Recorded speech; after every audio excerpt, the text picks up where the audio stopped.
Shweta? Shweta? We're good to go. Right, if I could just request everyone to be seated.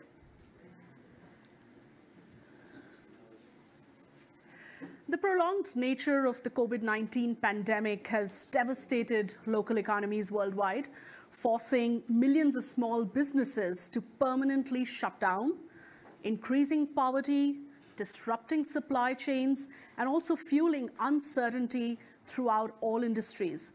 With small and medium-sized enterprises actually making up 90% of all businesses and accounting for 7 out of 10 jobs created, how can governments and businesses come together to rebuild this very, very important section of the society? Hello and a very warm welcome to everyone for this very special session, Building Future-Ready Local Economies. My name is Shweta Rajpal-Kohli, and I'm the Chief Public Policy Officer for Sequoia Capital India. And it's indeed my privilege and honor to have this very diversified and relevant panel for this discussion today. Let me introduce the panelists. Gustavo Montezano, Chief Executive Officer of the Brazilian Development Bank. Ria Mazumdar-Singhal, CEO of India's EcoWare Solutions.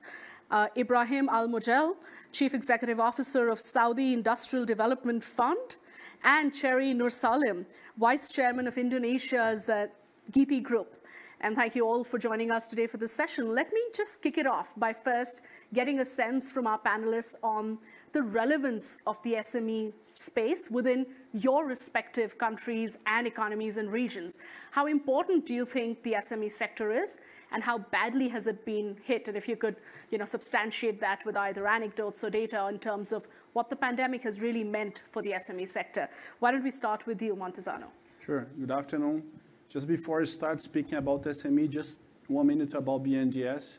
We're the Brazilian National Development Bank. We are a wholesale bank. We don't have retail. However, we are fully present on the SME market in 2 ways. First, to own lending, so we lend to local institutions that lend to the SME business. And secondly, managing federal funds that guarantees credit. As of today, you have roughly $170 billion in Brazil for SME credit, according to our central bank, from which roughly 20% passes through BNDES hands. So we have quite a broad view on the systems without being present at the last mile. And I can tell you that the pandemic was a challenging time, of course, but it was a big learning for we in Brazil on how to treat and how to deal with SME. Just a high-level figure, if you compare Feb 2020 to Feb 2022, the total credit for SME in Brazil grew 50%. Basically because the government responded to the urgency, put in place a guarantee fund, something that is common elsewhere in Brazil, not so much, and the results were impressive. So during the pandemic, we grew 50% in 2 years of credit to SME. And when we speak about SME, I like to split in both groups, the formal SME and the informal SME, which in Brazil accounts to roughly 30% of our workforce, the informal ones. So we'll stop here so we can... So the informal, you're saying, is 30% of 30% of the workforce, yeah. Ria, you represent and work with a large section of the SME within India. Share with us what you think the pandemic has meant for this space. So Shweta, I mean, it goes without saying that the SMEs are the backbone of the Indian economy, right? From the perspective of job creation, social development, I mean, there's a great impact that SMEs have. And we are an SME. I think, at EcoWare, fortunately for us, we're in the sustainable packaging space. And what the pandemic did was make disposable equate to hygiene, right? So everyone wanted something that was single use. And EcoWare became even more pertinent. Products like EcoWare became even more pertinent.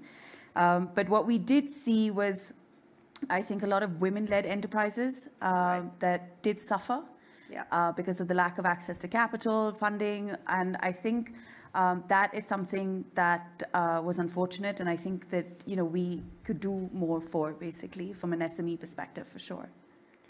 Great. Ibrahim, your thoughts overall on the SME space and how it's been impacted by the pandemic? So I think it's been a tough time for SMEs over the last 2 years, whether it's the pandemic or the recent change in the economic landscape.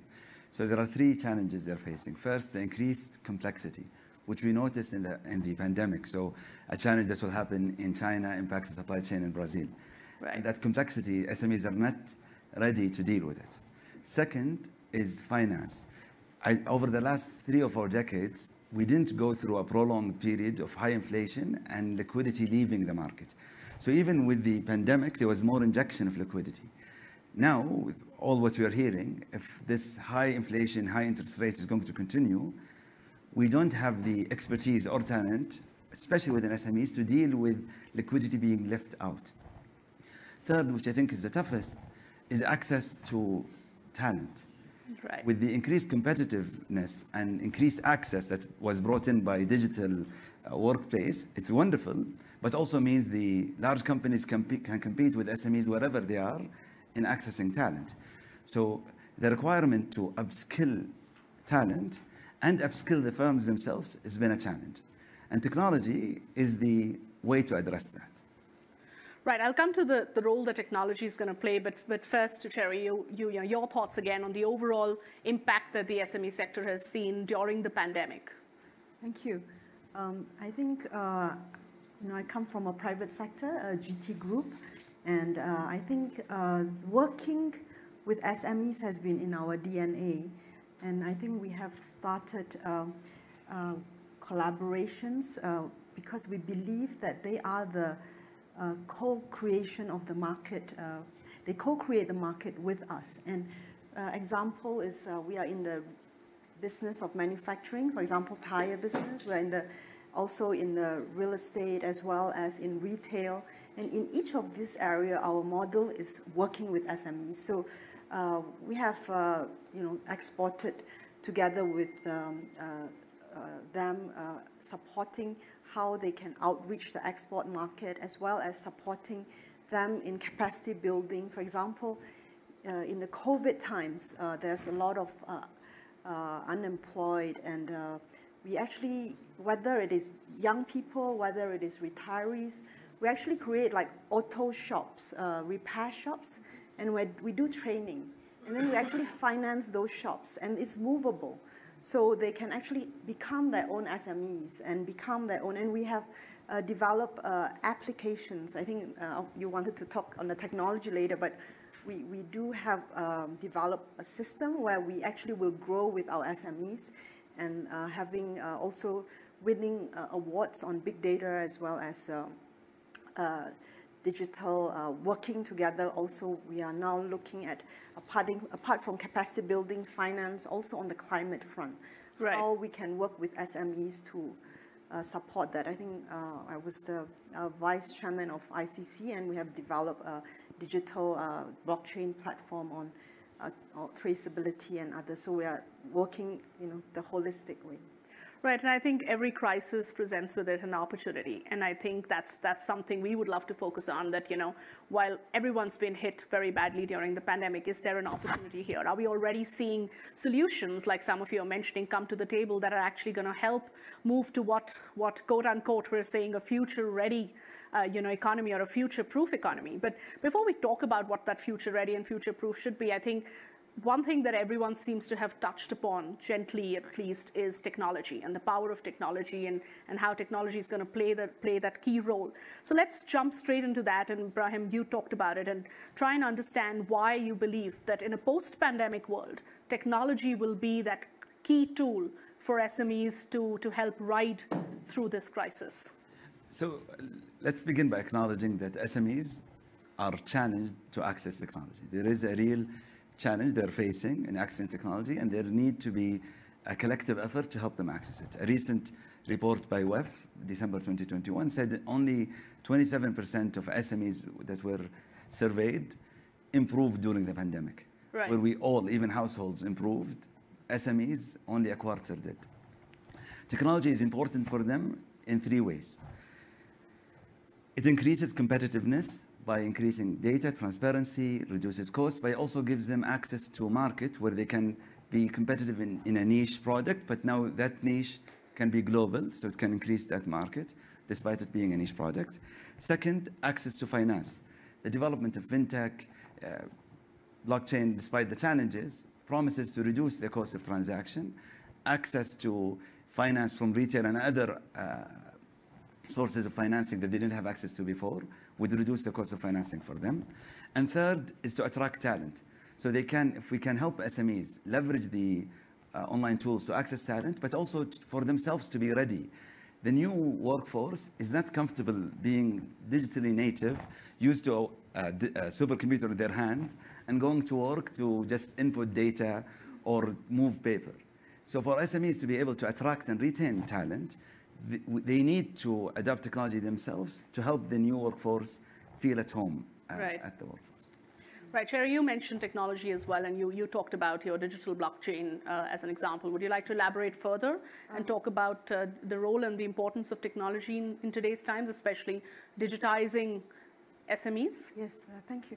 So I think in terms of the business side, I think that platform enabled our partners. Some of them are already third generation with our business, you know, from the grandfather and then now so in some of them in very remote areas, like we were in Bhutan, and then they were just in the mountains, and then they were saying how they were able to access market because of our system.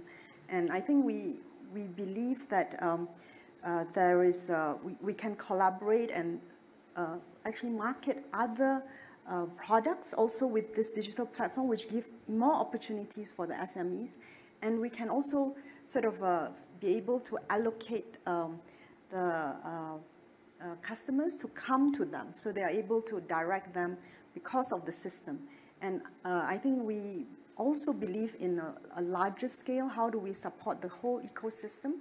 So we have a foundation called United in Diversity Foundation, and we have been working with leading universities like MIT, Tsinghua University, University of Indonesia, and we have started developing technology programs. One is called Happy Digital X, City Systems, Products and Services.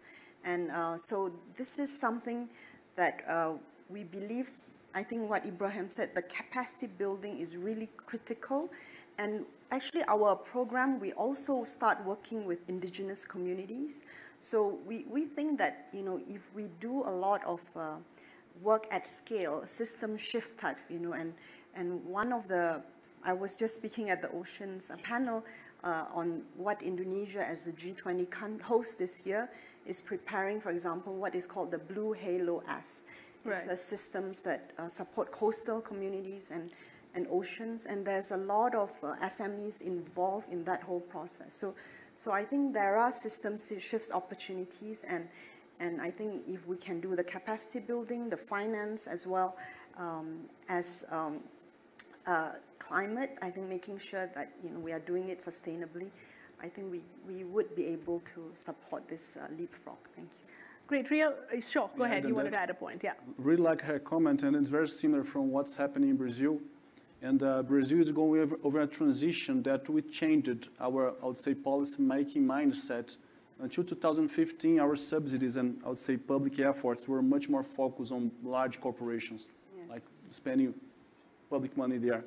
The reality shows, and the pandemic was very important to that, the public policy money for SMEs is much, much more efficient.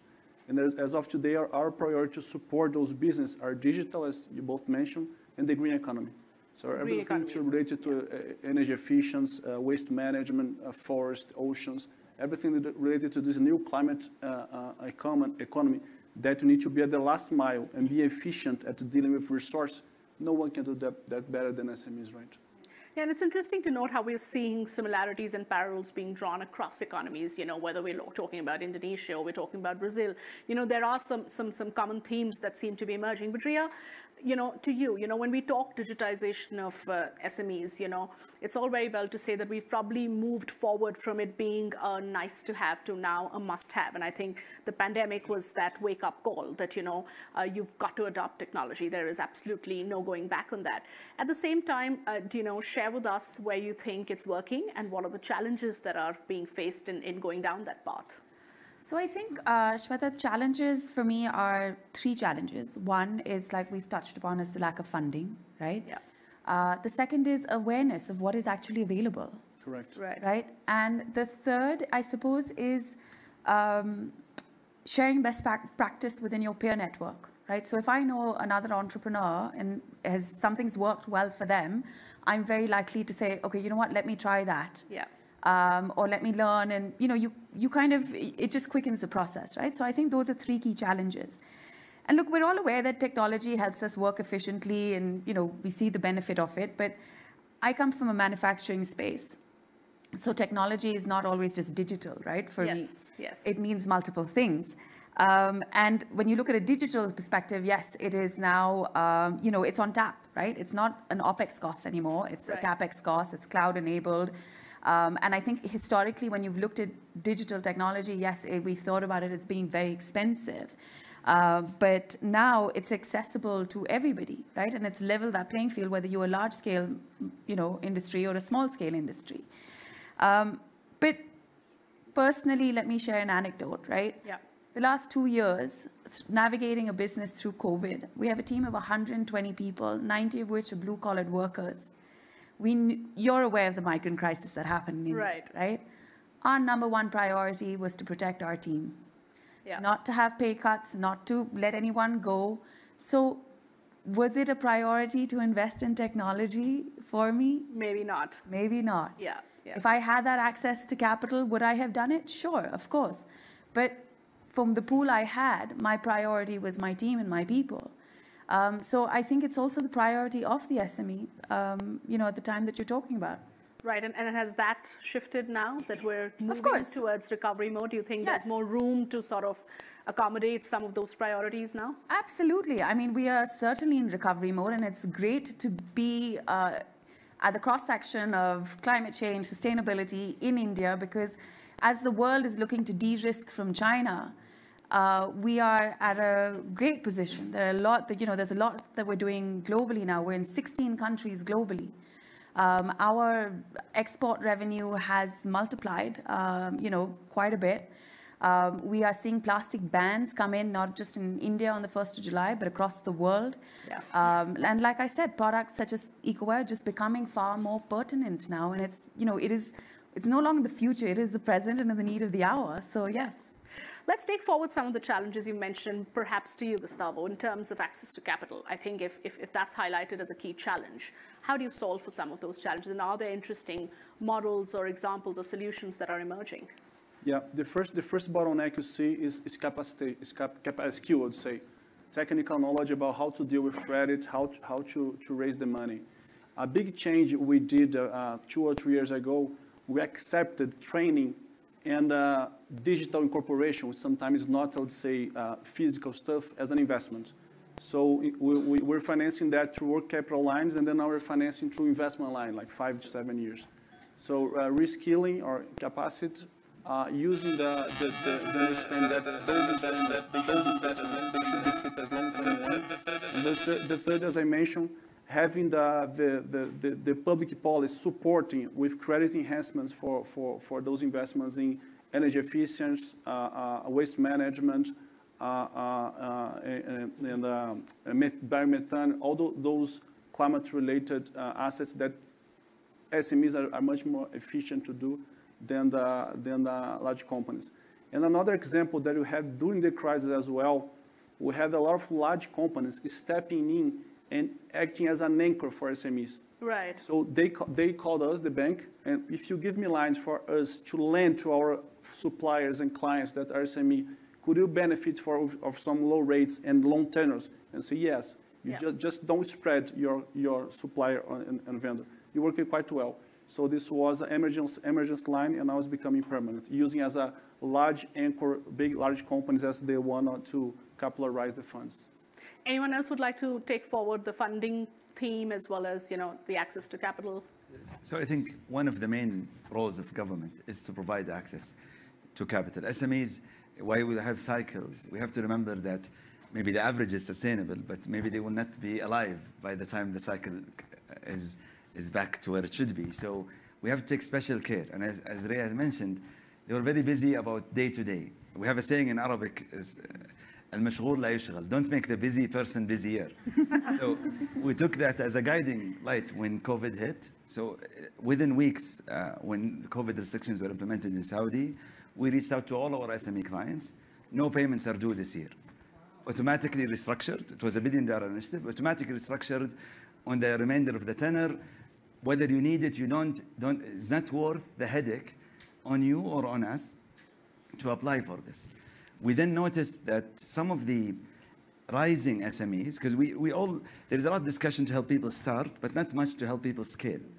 So we focus on scaling startups. So we looked at the ones who were just beginning to scale pre-COVID. So we told them, for the first time we did it, you're pre-approved for a line of credit. Right. Just click. We send them the link, pre-filled. Click, and we'll disperse the money. But who is financing that? Us, IDF, Your government. bank. Through the government. The Yes. government. But is there Through also... a bank? No, Directly to our clients. Wow. We have programs through banks, but this one, because we had understanding for our clients. So why do we need to get them through that process? They are already busy. You are busy. No payments are due this year. There is a credit line available if you need it. Many didn't. And I talked to some, said, we just wanted to know it exists. Now I can focus on doing what I know. I never needed it, but I would have stopped because I didn't know I'd have money. We then included, as you mentioned, the supply chain financing. So we went to our larger clients and said, please don't make your SMEs wait for 90 days. Mm-hmm. We will finance it. Right. We will take this and just submit it to them directly. But I think the trick for all of this, again, if you think that don't make the busy person busier, she's worried about the 90 people, is using technology, honestly. So it's using technology. Having all of this readily available online, providing online services. Within 2 months, we issued fully digital contracts that are legally enforceable. So no one needs to come out of anything. They can get the loan, sign the contract, sign the mortgage of assignment, even the notes and mortgages, all digitally, legally enforceable digital contracts. Even the factory or the location visit, we did it through an update to the app. So making her life easy and doing her business while she's sitting at home or her office, I think it's the most we can offer as government or as a financial institutions. Right. Would you have ever done this had the pandemic not hit? No, we're alhamdulillah, we're ready because we began doing this. Right. But the acceleration and the ability to bring other stakeholders, so to convince the Ministry of Justice to make this fully was very easy after COVID. And as they say, there are decades when nothing happens, and then there are weeks when decades happen. So, exactly. I can show you my picture before and after COVID. You can see the decades. Among other things that the pandemic has done to many of us. So. Yeah, but just highlighting the solution that you talked about. There are obviously, it's great to see the responsiveness, and that's what you expect governments to do. That's what you expect financial institutions to do. Be responsive to a crisis. Is there a downside in something like this? What would give you sleepless nights, or what would you be cautious about? So the thing that we noticed after, as you mentioned, is the capacity. So while we are ready to avail, but if the counterpart is not ready to leverage that investment, they need to invest in technology or automation or digitalization, then all of that effort is to waste. So being a nerd at heart, we said people are staying at home, they cannot just do nothing. So we communicated with Stanford. Through this SIDF Academy, we launched evening programs, free, to all our clients. We trained 2,000 people during an average of 30 hours per person during only 2020. Now we have 5,000 people or so. And it's important to remember, it's not enough to train the workforce. You have to upskill the firm itself. Right. So upskilling the people without upskilling the firm, which means what systems do you need to do? How do you institutionalize this? How do you incorporate those changes? Right. Is not useful. So bringing all of that, we're still worried about making sure they have the capacity and mind share to be able to incorporate this, because they are under a lot of pressure already. Yeah. And that's what keeps us up at night. And I think the next question I'd like any one of you to answer is that while these are fantastic ideas and solutions that we've seen come to the table and have got accelerated, as Ibrahim was saying, because of the pandemic, is there a one-size-fits-all solution, and does that work? Or given that SME is such a large space, and we're talking about very different subsectors within the broader SME space, do you think there's a need to also understand the pain points of different segments and customize those solutions? Are we moving into that stage where that's needed, or do you think a one-size-fits-all approach works? In our experience, we're sure that doesn't work. It doesn't work. It doesn't. And that's exactly what we're trying to do at our bank. And in our perspective, in our country, never in the recent history was a best moment than this to be a SME in Brazil. Digital connection, as we spoke here, public policy wake up for this return for the society, credit, I won't say that's good, but it's more available than before. And let me count a personal anecdote that I lived myself. I was visiting the Amazon for a business trip, literally in the middle of the forest, 1 hour in boat. And I was paying my hostel with my phone, literally. Right. When I saw that happen in the middle of the Amazon, I said, that's transformational. And the message, the challenge is how the entrepreneur and the society rebuild the view of the SME, or the potential for that. I think it's much more a question of mindset that we have both at the bank and the banks and the entrepreneurs than anything else. And one solution fits all, it doesn't work. It doesn't work. It's not efficient. It's not efficient, but I think what the pandemic's clearly done, and Sherry, would love you to share your thoughts around this, is, it's accelerated the adoption of technology as well, right? I think the mindset shift that Gustavo was talking about, I mean, who would have thought, for instance, that all of our kids would be like studying online, I mean, that's such a great unifier across the world that we saw the pandemic do, right? And an overnight mindset shift to, understanding that, yeah, probably EdTech is a reality, online education is a reality. Similarly, for SMEs, an overnight shift into you've got to offer it this way or it doesn't exist.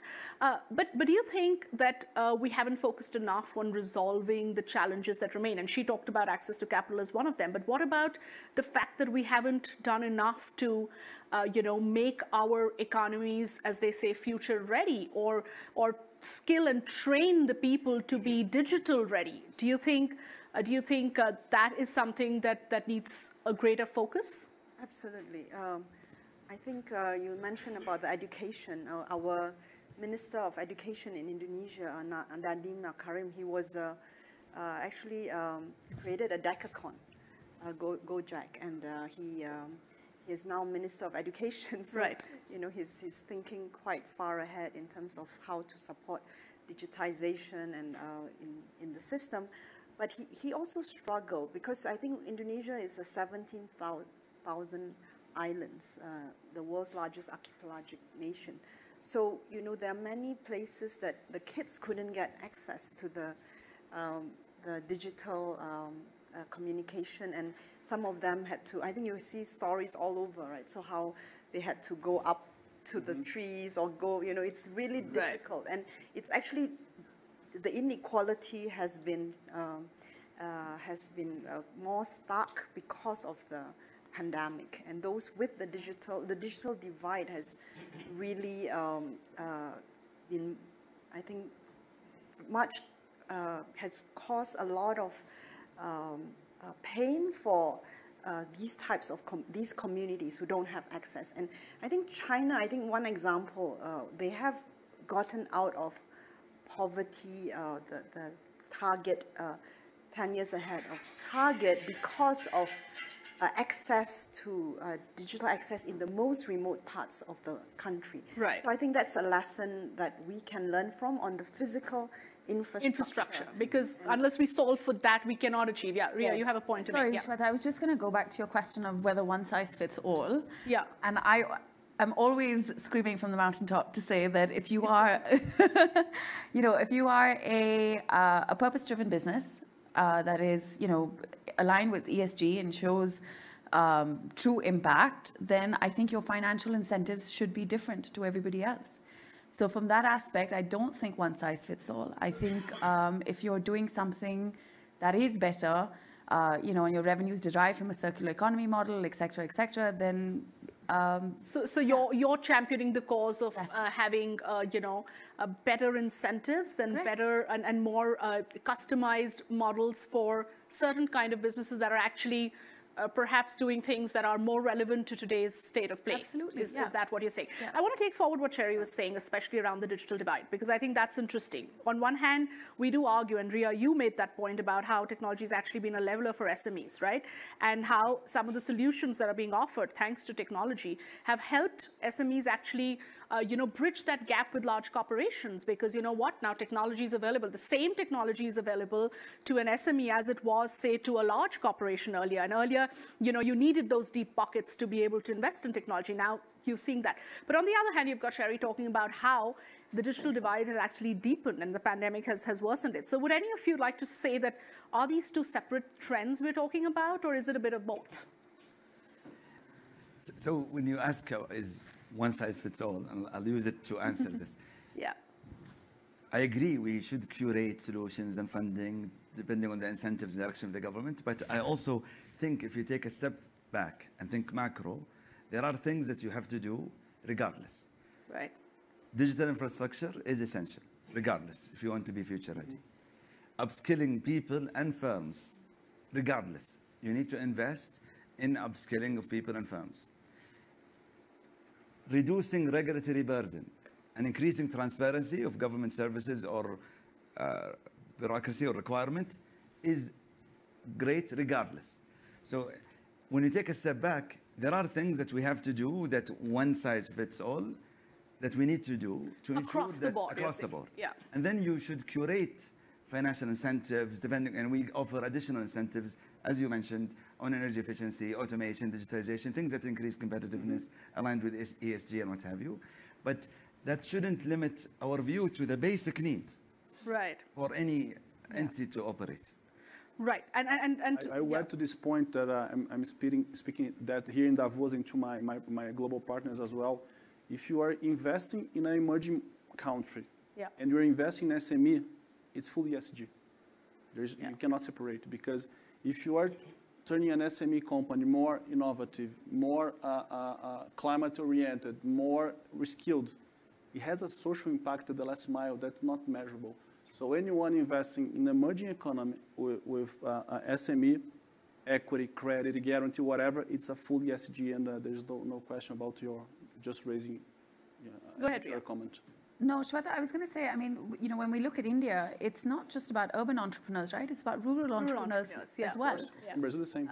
Same perhaps for Brazil or Saudi or for Indonesia. I think it's the same story across. In Brazil, you have the urban, the rural, and the forest entrepreneurs. Right. So I think that, yes, the digital divide is there. It's a bit of both. And in the last 2 years, we have been very cognizant of it. Right, so I think that we're trying to actively maybe bridge, but it exists. No, but the question, and a very pointed one to each one of you, is: has it worsened? I mean, the digital divide during the pandemic, or has tech emerged as an enabler? I think it's emerged as an enabler, and we're seeing it emerge as an enabler. In Saudi, it's emerged as an enabler, and it was reduced even in rural areas. The investment by the government, by the private sector, by the public themselves has been significant. And especially enabler also for SMEs. Yeah, especially for SMEs. Yeah. The more drive is SMEs and rural areas. So that's a way more significant trend than the divide. And the divide, as you said, can be solved for if we do the three things that you mentioned, for instance, upskilling, as well as reducing the regulatory burden and investing in infrastructure that will solve for people, children not climbing trees to access the internet. I think that's a given in terms of what governments and the private sector need to focus on. And that'll bring me to what I'd love as closing comments from all of you on the partnership, the public-private partnership. And I think that's what forums like these, the World Economic Forum, that brings together governments, semi-government institutions, business leaders, allows us to do. Think of solutions where everyone is an important stakeholder. And I'd love to come to that as perhaps the closing comments and solutions, but I want to open it up to any questions that anyone in the audience would have to any of the panelists. Anybody, any questions? Mr. Birla, your thoughts? Over here. Well, I was just wondering about SMEs and their ability to attract digitally native talent that can actually put through and implement the digitization that is so required.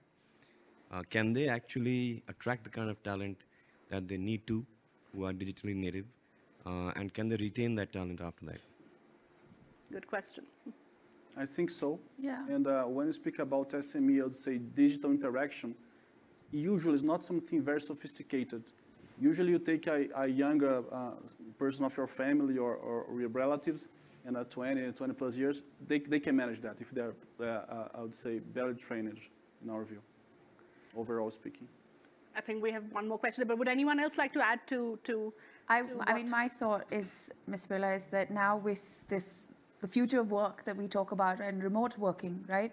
I think that, you know, initially there was a little bit of restriction because you would think, oh, I need to go to a tier 1 city, the cost of living, et cetera, et cetera. But now you've actually, your access to human capital is far more because you could be sitting in a tier 2 town and still working for, you know, a company remotely in tier 1, et cetera, and you've got a larger access to human capital and talent. But I'd like you to focus a little more, and maybe someone else, and even someone like Mr. Birla, if you could answer that. Do you think we've accepted hybrid as a post-pandemic normal, as they say, the new normal? Or do you think there is a bit of, we're in recovery mode, it's a bit of going back to, you know, let's go back to our pre-pandemic life of, you know, hybrid, what's that? We actually updated our work manuals. We accepted hybrid. Yeah. Every meeting has a link. There is a day a week where you can work from home. As part of your package, we updated the tools we give our employees, and it's part of life. Nice. Even for mothers and what have you, even the maternity leave was extended to include hybrid. So we don't have any meetings. You know, in Saudi today, there is no such thing as working hours in the government. It's 24 hours, but we accepted that post 5 p.m., the basic is online, not in person. Right. Interesting. And I love the point about there being no working hours. Right. I think we have another question there. Please go ahead. Thank you very much, Lamia Al-Haj from Oman. Thanks to all the esteemed panelists. My question is to Dr. Ibrahim. You shared with us an impressive model of how the Saudi government empowered the SMEs. My question is, do you think that goes back to having a big budget? Is it the government will? Is it a bit of both? I mean, it's an inspiring model, and I'd love to see that in other countries. So what's the secret to that empowerment? So I think it's, let's remember that this was mid-2020, no big budget then. Oil was, for the first time ever in the US, traded at negative rates. So the Saudi had multiple shocks. There is the health shock we all went to with an economic aspect that came with it, but also the government revenue shock because oil collapsed. So it wasn't because of that. It was because, in my mind, two things. We had a clear objective. We set a vision, and we're all measured on KPIs on achieving that. So we know that this is the target, and we have to go through the target. Second, there is a will to act. And despite revenue crashing, SIDF approved we approved loans 40% higher than the year before, and the year before was the highest on record. So it's just to signal that because we have the commitment on industrialization and SME support, we need to move through it. And if we are not committed to it during the downtime, then we are not really committed to it. And I guess the leaders saw the long-term revenues. Like it's like an investment, basically. Yeah, I don't think we expected long-term revenue, honestly. We took a hit. We had to adjust our long-term plans. We took it as part of the objective. This is the time to be committed. We will figure out the financing over the next 3-4 years. No one expected a recovery of oil, but we took it through our adjusted plans. Thank you. Right, I think we're gonna, are there any more? No, please go ahead. Yeah. No, I was just curious when people were saying that technology has been an enabler. Since you were talking about the tree, that's about internet. But, we actually run a social networking platform for persons with disability, and it's an IVR platform. So I just was curious about when technology being an enabler, do you also just look at the simple phone? Is that a problem in the Amazon where reaching the unreached, smartphone penetration is not there? Do you all have that? I was just curious. I mean, it's not, maybe I can take, do you look at technology being an enabler only with a smartphone, or do you also look at it with a simple phone? I was just interested in knowing the mobile penetration. I can take it offline with you all because we may have lost time. No, but I think someone could quickly answer. I think your pointed question, if I get it right, is it smartphone-led penetration, or is because it when we say technology is an enabler, is it only smartphone, which will take some time in some countries? That's the reason. And are we looking at non-smartphone? Yeah, on the force side, I see two important evolutions. One is the digital one, and is a smartphone. And believe me, you have a lot of Indians and communities that they have access to that. And that's recent. I'm speaking 1-2 years ago, so they are still learning how to do that. And the second is solar energy. Those solar, alongside with digital and a little bit of sanitation, they're completely free to do whatever they want. Thank you, because I just think the non-smartphone also is a solution in terms of tech, till you get smart. Sure. I think in some economies it's going to be, a more phased approach as opposed to, and I think for instance, what's interesting in an economy like India is that we're actually seeing a lot of, entrepreneurs go for mobile first solutions. So we've actually played catch up to the developed world in a very big way, because we're seeing, mobile first, interesting solutions that are coming up. So I think we're running out of time, and I do want to make sure that everyone gets in closing comments, 60 seconds on the prescriptive solutions of the public-private partnership that can help rebuild the SME sector. Cherry, let's start with you.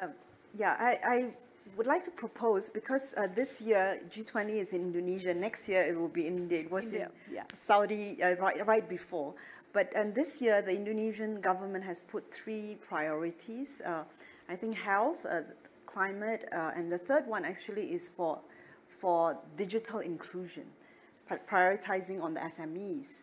So, and I'm actually the advisor to the government of Indonesia on the climate aspects, and also I have a very deep passion, as you know, on the SME side. So is there a chance, maybe, we are all from the emerging developing countries, there's a proposition of a blended finance alliance. In fact, it just passed yesterday through the G20 Sherpa group.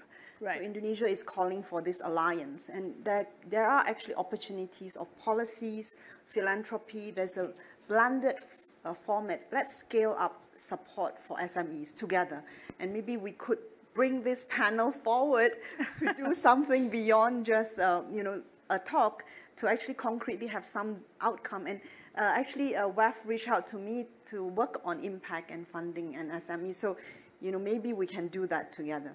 Yeah, and I can see some, WEF officials here. I think everyone's clapping, and there's a big thumbs up coming to your solution. And WEF officials here, and now I think it's over to WEF to take forward your brilliant idea. But quick closing comments again from both of you. At Saudi right now, we are redesigning policies and incentives, and we see ourselves, for example, the development funds as an enabler for the private sector. So all innovative SMEs, you're welcome to come. We're happy to support.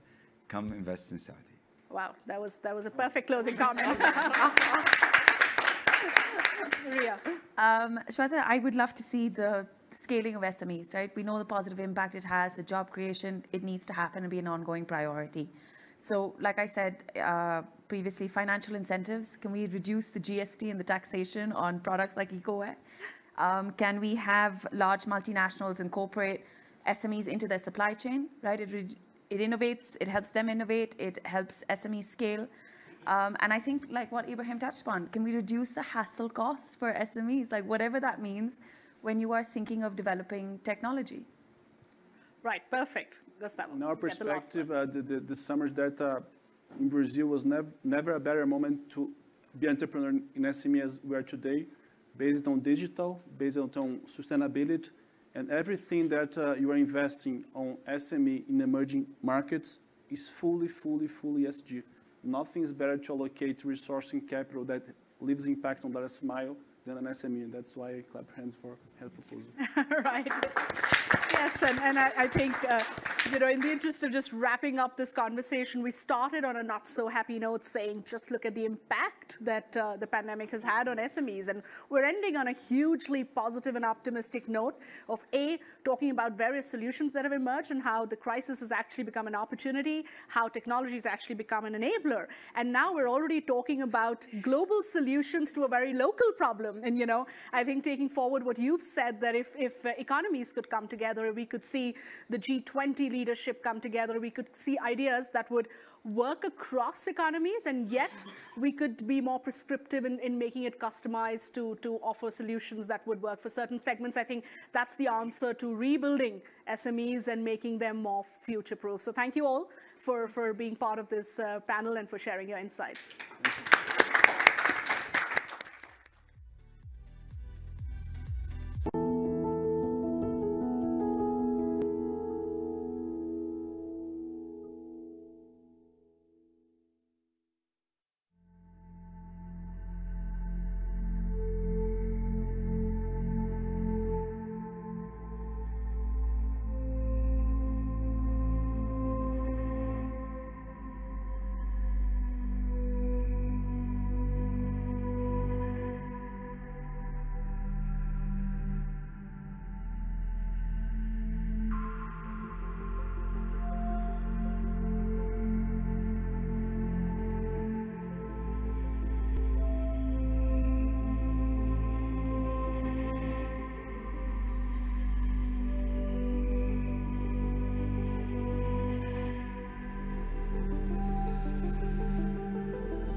All.